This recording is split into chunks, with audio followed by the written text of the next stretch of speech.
नमस्कार दोस्तों, सुप्रभात। आज मैं फिर आपके साथ माही ममई दूसरी क्लास को लेकर आया हूँ। कोठारी आयोग टॉपिक है, आज का टॉपिक है कोठारी आयोग। ठीक है, परसों हमने पढ़ा था कौन सा आयोग? परसों हमने राधाकृष्ण आयोग पढ़ा था, है ना। परसों पढ़ा था हमने राधाकृष्ण आयोग, कल पढ़ा था हमने मुदालियार आयोग, मुदालियार कमीशन, और आज पढ़े हम कोठारी कमीशन। ठीक है, आज हम टॉपिक वाइज चल रहे हैं हम, ठीक है ना, टॉपिक वाइज चल रहे हैं हम।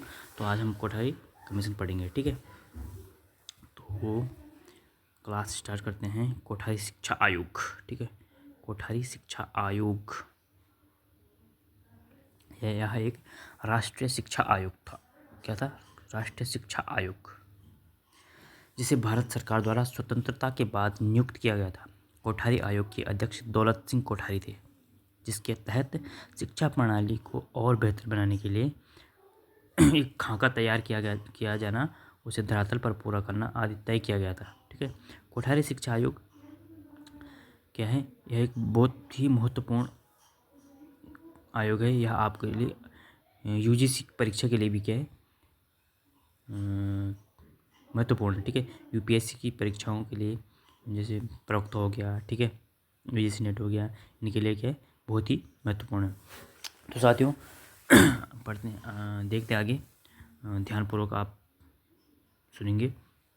कोठारी आयोग की नियुक्ति उस शिक्षा प्रणाली का आकलन करने के लिए की गई थी जिसका भारत में पालन किया गया था, और शिक्षा के एक राष्ट्रीय पैटर्न और नीतियाँ और सिद्धांतों की सिफारिश करने के लिए जो सभी स्तरों पर शिक्षा का विकास करेंगे। ठीक है, शिक्षा व्यवस्था से जुड़े विभिन्न मुद्दों और समस्याओं का विस्तृत अध्ययन करने के लिए आयोग द्वारा 12 कार्यबलों और 7 कार्य समूहों का गठन किया गया था। कितने?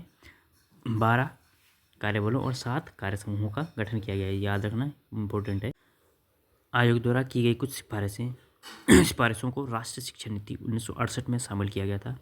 कोठारी शिक्षा आयोग के उद्देश्यों और भारत में शिक्षा प्रणाली पर आयोग द्वारा की गई सिफारिशों के बारे में हम देखेंगे। पहला है, कोठारी शिक्षा आयोग क्या था? ठीक है, कोठारी शिक्षा आयोग क्या था?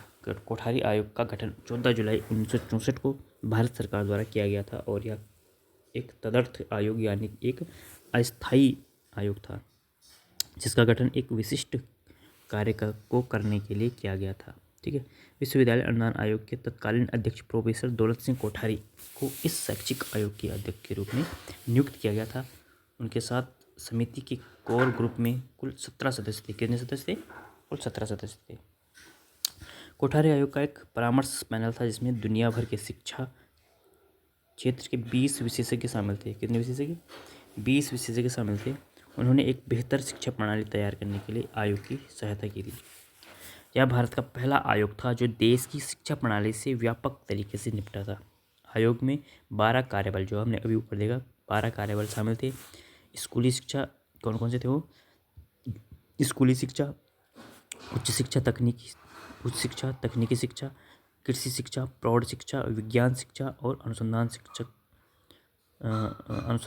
शिक्षक प्रशिक्षण और शिक्षक की स्थिति, छात्र कल्याण, नई तकनीकी और तरीके, जनशक्ति, शैक्षिक प्रशासन और शैक्षिक वित्त, ये क्या थे?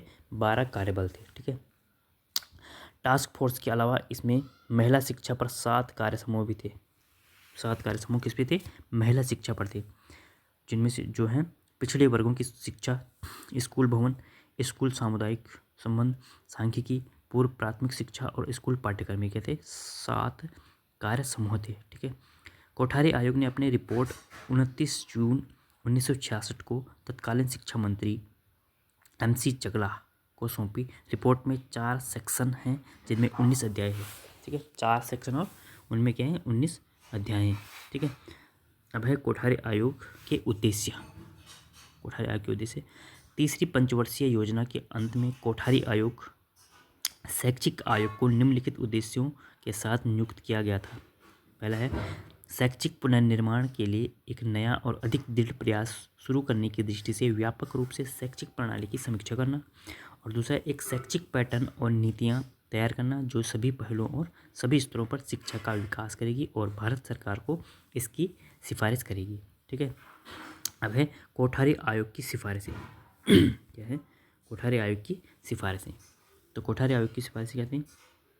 कोठारी आयोग की प्रमुख सिफारिशें थी। पहला है नामांकन प्रतिशत बढ़ाने के लिए इसने 6 से 14 वर्ष के आयु वर्ग के बच्चों के लिए मुफ्त और अनिवार्य शिक्षा की सिफारिश की। ठीक है। दूसरा है कोठारी आयोग द्वारा शैक्षिक संरचना के एक नए पैटर्न की सिफारिश की गई थी, जिसे आमतौर पर 10+2+3 के रूप में जाना जाता था। इसके अनुसार देश में शिक्षा की संरचना इस प्रकार होनी चाहिए: 10+2 12th और +3 बी ए के कोर्स जो first year, second year, third year होता है। ठीक है। प्री स्कूल स्टेज, यहाँ शिक्षा 1 से 3 साल की होनी चाहिए। प्री स्कूल स्टेज में 1 से 3 साल तक की। प्राथमिक शिक्षा का चरण 7 से 8 वर्ष की प्राथमिक शिक्षा को निम्न प्राथमिक स्तर के 4 या 5 वर्ष और उच्च प्राथमिक स्तर के 3 या 2 वर्ष में विभाजित किया जाना है। निम्न माध्यमिक शिक्षा चरण सामान्य शिक्षा के 3 या 2 वर्ष या व्यावसायिक शिक्षा के 1 से 3 वर्ष। उच्च माध्यमिक शिक्षा चरण सामान्य शिक्षा के 2 वर्ष या व्यावसायिक शिक्षा के 1 से 3 वर्ष। उच्च शिक्षा चरण पहली डिग्री कोर्स के लिए 3 वर्ष या दूसरी शोध डिग्री के लिए अलग अलग अवधि के कोर्स। इसने 2 प्रकार के माध्यमिक विद्यालयों का सुझाव दिया। एक तो उच्च विद्यालय जो 10 वर्ष का कोर्स प्रदान करता है, और उच्च माध्यमिक विद्यालय 11 या 12 का कोर्स प्रदान करता है। ठीक है। कोठारी आयोग ने प्राथमिक शिक्षा से लेकर विश्वविद्यालय शिक्षा तक विज्ञान, सामाजिक और राष्ट्र सेवा के अध्ययन को शिक्षा का अभिन्न अंग बनाने पर जोर दिया है। ठीक है। इसके शिक्षा के सभी स्तरों पर क्षेत्रीय भाषाओं को शिक्षा के माध्यम के रूप में उपयोग करने की सिफारिश की। देश भर में बच्चों को समान अवसर प्रदान करने के लिए आयोग द्वारा सार्वजनिक शिक्षा की सामान्य स्कूल प्रणाली की सिफारिश की गई थी।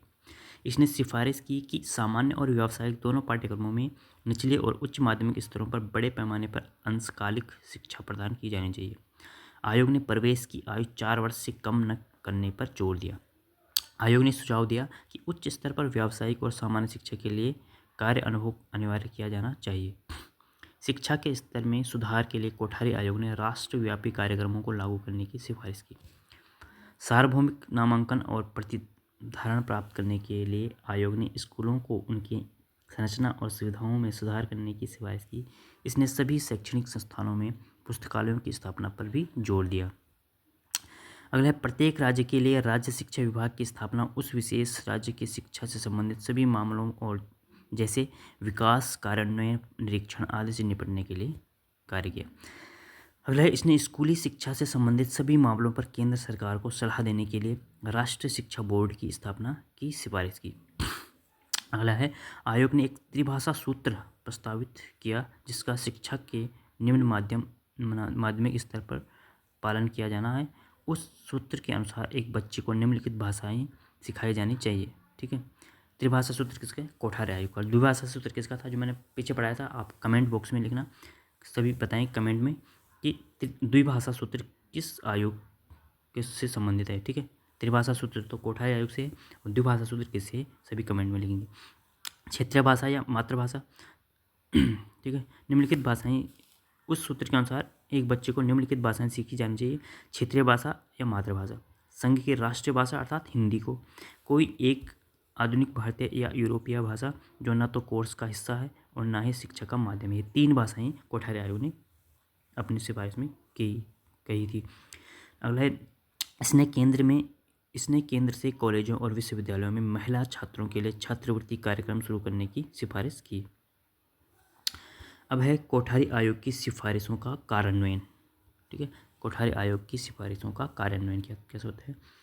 भारत सरकार ने कोठारी शिक्षा आयोग की कुछ महत्वपूर्ण सिफारिशों को राष्ट्रीय शिक्षा नीति के तहत शामिल करके लागू किया। उनमें से कुछ इस प्रकार से हैं। पहला है शैक्षिक संरचना के 10+2+3 वर्ष के पैटर्न को अपनाना। अगला है 14 वर्ष की आयु तक के सभी बच्चों को निःशुल्क और अनिवार्य शिक्षा प्रदान की जानी चाहिए। 14 वर्ष की आयु तक के सभी बच्चों को निःशुल्क और अनिवार्य शिक्षा इसमें कोठारी आयोग की सिफारिश में कहा गया है। ठीक, कोठारी आयोग के अंतर्गत है, जिससे भारतीय संविधान के निर्देशक सिद्धांत अनुच्छेद 45 की पूर्ति हो सके। अगला है त्रिभाषा सूत्र का कार्यान्वयन और संस्कृत और क्षेत्रीय भाषाओं का विकास। त्रिभाषा सूत्र का कार्यान्वयन और संस्कृत और क्षेत्रीय भाषाओं का विकास। अगला है देश भर में शैक्षिक अवसरों को समान करने के लिए एक समान विद्यालय प्रणाली को अपनाना। देश भर में शैक्षिक अवसरों को समान करने के लिए एक समान विद्यालय प्रणाली को अपनाना। विज्ञान, शिक्षा और अनुसंधान को उच्च प्राथमिकता दी जाएगी। साथ ही कृषि और उद्योग के लिए शिक्षा के विकास को महत्व दिया जाना चाहिए। छात्रों की शारीरिक फिटनेस और खेल भावना में सुधार के उद्देश्य से गेमिंग और खेल गतिविधियों को बढ़ावा दिया जाना चाहिए। शिक्षा किसी भी देश के विकास का सबसे शक्तिशाली साधन है। इस तथ्य को भारतीय स्वतंत्रता आंदोलन के नेताओं ने बहुत पहले महसूस किया था और उन्होंने देश में शिक्षा के प्रसार पर बहुत जोर दिया था। देश के आर्थिक और सामाजिक विकास को प्राप्त करने के लिए कोठारी आयोग द्वारा की गई सिफारिशों की तर्ज पर देश की शिक्षा प्रणाली का पुनर्निर्माण करना बहुत आवश्यक था। ठीक है, ठीक है साथियों, तो आशा करते हैं कि आपको कोठारी शिक्षा आयोग से संबंधित पर्याप्त जानकारी प्राप्त हो गई होगी और उम्मीद है कि आप इस टॉपिक को समझ गए होंगे। तो साथियों, ये था हमारा कोठारी आयोग। आज का टॉपिक पूरा हुआ। और साथियों, अगर मेरी वीडियो आपको पसंद आती है तो प्लीज़ लाइक भी कर लिया करो और इधर उधर शेयर भी किया करो, जिससे मेरे सब्सक्राइब भी बढ़ जाएंगे और मुझे पढ़ाने का और अच्छा मुझे मैं पढ़ा पाऊँ, जिससे कि सब्सक्राइबर बढ़ेंगे तो मैं क्या है मुझे जोश होगा और मैं क्या है अच्छे से पढ़ाऊँगा। फिर प्लीज़ सब्सक्राइब भी ज़रूर करें। तो आज के लिए इतना ही। धन्यवाद।